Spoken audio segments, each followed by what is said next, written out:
Бәріңе сәлем достар, сізден бірге мен Кәусар.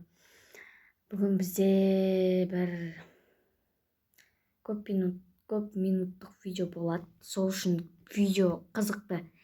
Видеоның соңына дейін көргілеріңіз келсе, арнаға лайк басып, тіркеліп, колокольчик басып отырыңыздар. Бұл видео сіздерге және маған арналады.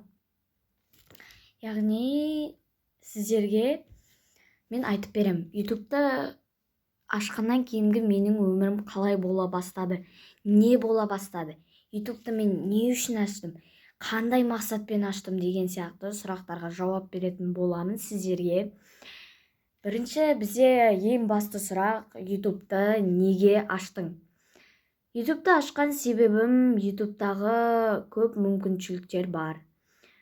ютубтан қызықты мәліметтер қарай аласың, өз өміріңдегі видео немесе влог деген сияқты, видео игры деген басқа да форматтағы видеоларды түсіре аласың. Яғни өзің өміріңде не болып жатқанын ютубқа жүктей аласың. Оны басқа адамдар көріп, сені қызықтай бастайды.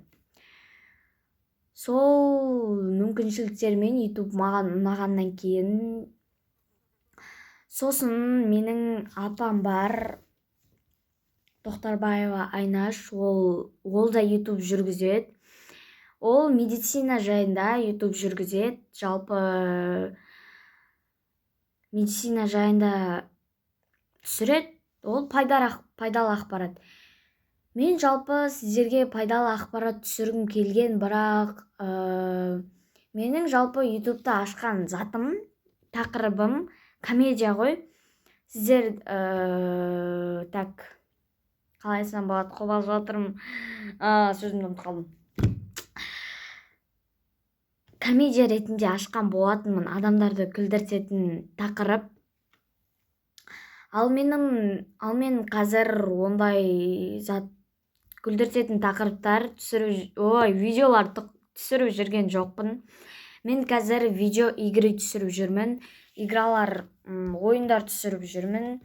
Brawl Stars, Minecraft деген сияқты ойындар түсіріп жүрмін. Менің ойымша сол ойындар менің жалпы балаларға арналған ютуб каналым, бірақ мен ересектерге арнағым келді. Бірақ көпшілігі балалар қарайды. Сондықтан мен видео игры түсіріп жүргендіктен, алғашқы уақытта менде жалпы көбіне ютубты кішкентай мен сияқты балалар қарайды. Олар не қарайды? Олар әзілдер қарайды. Жалпы көпшілік бала ойындар қарайды. Мен басында ойындар түсіріп алып, шамалы подписчик, оқырман жинап алғаннан кейін, өзімнің тақырыбыма, әзіл тақырыбыма көшемін деп ойлаған ой болған. Қазір менде жайлап подписчик, оқырмандарым жиналып жатыр. 40 оқырман беді.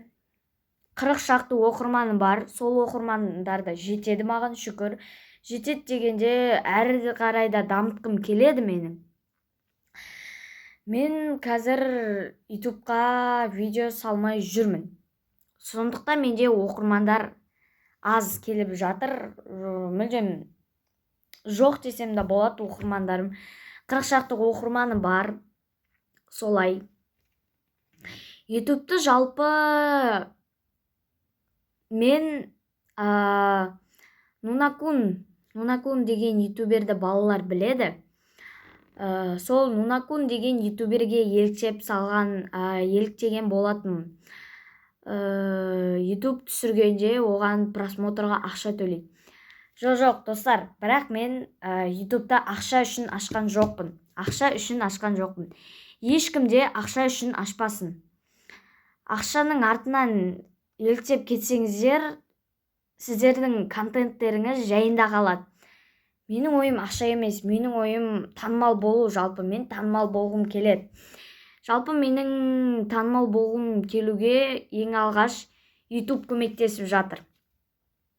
Содан кейін сіздерді біреу мазақтап немесе мен қазір мектеп оқушысымын, бұйырса 5-ші сыныпты аяқтап 6-шы сыныпқа көшейін деп жатқан жайым бар.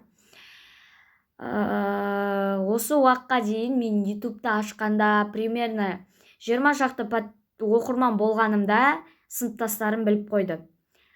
Олар менің арқамда біліп қойды. Мен статусқа салған болатынмын бір видеомды. И сол сыныптастарым біліп қойды. Мен сол кезде қатты ұялған болатынмын, бірақ келе ойлана бастадым. Неге мен ұяламын?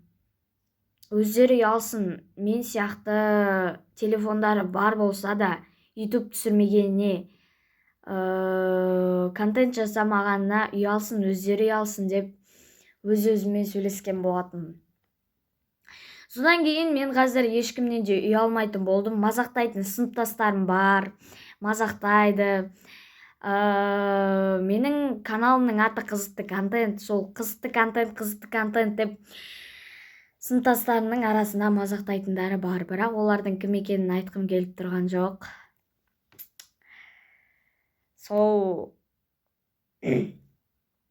Солай мені мазақтайтындар бар. ютубты неге аштым деген сұраққа жауап бердім. ютубшы жалпы атақты болу үшін аштым. Қысқаша жауап берейін, атақты болу үшін аштым. ютубты кімнің арқасында аштым? Жалпы бізде Айшат деген сіңілім бар, оның әпкесі, 2 әпкесі бар, жаңағы Айко берейінші, Айко дейміз өзіміз. Айко апам мен Нұршат деген апам бар. Сол Нұршат деген апам Айшатқа көмектескен болатын. Ол ағылшынша үйрететін. Менде сол кезде ашқым келді, ол кезде менде телефон болмады. Яғни ата-анамның телефонынан көріп жүрген болатынмын. Шүкір өзіме телефон алдым. Алдым дегенде анамның ескі телефон дегенде нормально. Адамның телефоны болатын. Қазір телефон бар, өзімнің телефоным бар. YouTube түсірдім. Мен жалпы кімге еліктеп аштым? 2 адамға еліктеп аштым.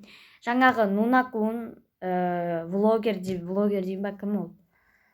YouTube'та влогер. Нормально подписчигі бар оның. Сосын бірінші адам сол, екінші адам жаңағы Айкопам.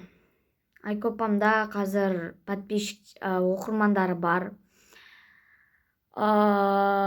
Айкопаға рахмет, сізге осы видеоны көріп отырсаңыз, сізге рахмет. Осы видеоны да түсіруге ақыл сұраған адамым Айкопа да көмектескен болатын осы видеоны түсіруге, ақылын айтып. 2 адамға еліктеп аштым. ютубты ашқаннан кейінгі өмірің ең маңызды сұрақ. ютубты ашқаннан кейін менің өмірім жалпы күнделікті таңертең оянғанда ютубқа қандай видео саласың? Сол сұрақ сені мазалайды. ютубта контенттерің жүрмей не салатынды білмесең, сен іштей жынданасың. Адамдарға сенің салған видеоң қызықты болмаса, іштей жынданасың. Менде сондай болған. Адамдар сенің видеоңды просмотр аз, лайк, комментарий дегендер аз болса, сен ютубты жабамын, ютуб түсірмеймін деген ой сенде арта береді. Менде де қазір шабыт жоқ видео салуға, яғни менде лайк деген оқырмандарым аздау. Соған орай менде шабыт болмайды менде. ютубқа видео салғым келмейді, ютубты жауып тастағым келеді. ютубты жауып тастағым келеді. Сондай заттар болатын менде. И қазір ютубты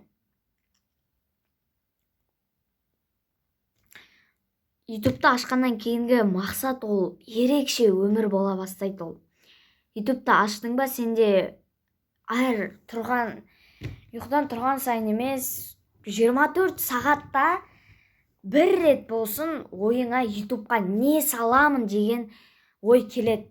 Сол ой сені күнделікті күнде мазалайды. Вот солай. ютубты ашқаннан кейінгі өмірім менде қобалжумен өтті. Және ютубты ашқаннан кейін мен ұяла бастадым. Көпшілік адамдардан ұялдым. Оказывается, ұялмау керек екен. Ол сенің таңдауың. ютуб түсіру ол сенің таңдауың десем болатын шығар.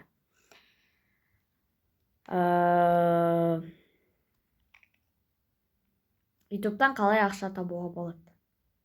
Жалпы мен ең басында ютубты ақша үшін ашқан болатынмын. Содан кейін мен Нунакун деген ютуб влогерінен ютуб 20 минуттық видео салған болатын. Курс салған болатын, 20 минуттық емес енді. 10 курс салған болатын. Сол курстарды көрдім, білдім. Соның нешінші курс, 5-ші или немесе 6-ші курсында айтқан болатын. ютубты ақша үшін ашпаңдар. Болмаса сендер ютубтың ақша үшін ашсаңдар, ақшаның артынан еліктеп кетесіңдер. Сендердің контенттерің жайында қалады деген болатын. Сосын оның TikTok аккаунтына бар. Мен бұйырса TikTok аккаунт ашам. Не айтам? Сценарий жазбай.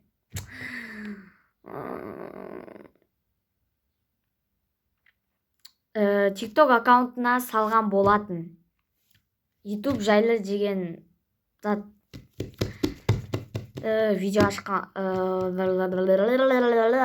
видео салған болатын. Соның ішінде YouTube'дан қалай ақша табуға болады деген видео салған болатын.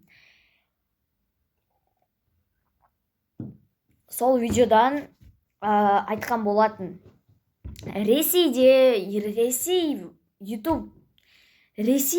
Жалпы Россияда орыс блогерлері, ютубта орыс блогерлер көп. Олардың көбісі Россияда тұрады. Орыстар Россияда тұрады. Олардың көптеген оқырмандары бар. Оларға YouTube просмотр үшін ақша төлейді. Оқырман болса, сенде просмотр, қанша оқырман болса, сенде сонша просмотр болады. Ал оларда миллионнан астам оқырмандар болғаннан кейін, оларда миллион просмотрлар болған. Сол просмотрларға YouTube ақша төлеген. И ютубтағы орыс блогерлер көп болған сонша Россияда ютубты жауып тастаған. Ал Қазақстанда бізде ютуб ашық. Кез келген видеоңды салсаң болады. ютуб ашық. Өзіңнің керек оқырманыңды жинап, видеоларыңды салып, просмотрыңа ақша алып отыруыңа болады деген видео салған болатын. Менің содан кейін сол видеосына ақшаны ойлап, жалпы мен ақша үшін аштым ең басында. Сол видеодан кейін ақша үшін ашқан болатынмын. И қазір түсіндім, ютубта ақша үшін ашпау керек екенін. Достар, сіздерге ескертерім, танымал болғыларыңыз келсе, сіздерге ютуб жүргізулеріңізге зат берем. ютуб жүргізіңіздер. Қазір Қазақстанда арайлым TikTok блогері барлық Қазақстан таниды деп ойлаймын оны. сондай атақты болғым келет менің.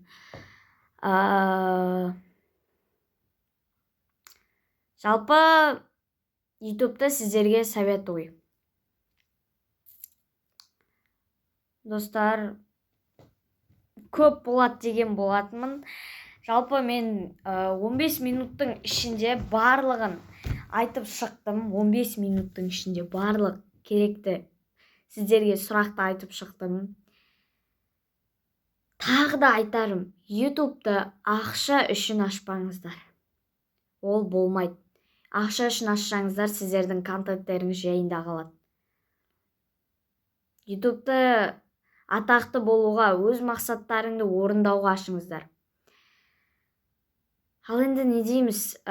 Видеоны до конца көрген болсаңыздар, арнаға лайк басып, комментарий жазып, подписаться деген кнопканы басыңыздар. Маған оқырман керек. Осыдан кейін алда бүгін 31 мамыр. Алдағы уақытта жазғы жизалар деген видео күтіңіздер. Сіздермен болған мен, Кәусар, арнаға тіркеліңіздер.